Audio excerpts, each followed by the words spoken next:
The Irish Question. The history of Ireland from 1691 to 1801 was marked by the dominance of the Protestant ascendancy. These were Anglo-Irish families of the Anglican Church of Ireland. Their English ancestors had settled in Ireland in the wake of its conquest by England and colonizations in the plantations of Ireland, and now own most of the land. Many were absentee landlords based in England, but others lived full-time in Ireland and increasingly identified as Irish. During this time, Ireland was a theoretically autonomous kingdom with its own parliament.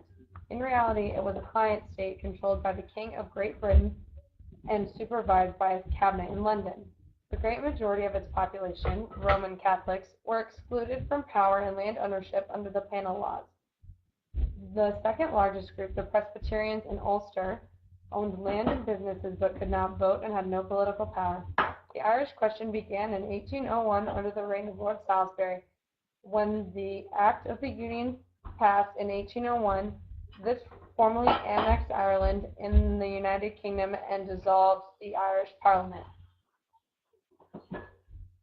In 1884, a future British Prime Minister, Benjamin Disraeli, defined the Irish Question as a dense population in extreme distress inhabit an island where there is an established church, which is not their church, and a territorial aristocracy, the richest of whom live in foreign capitals.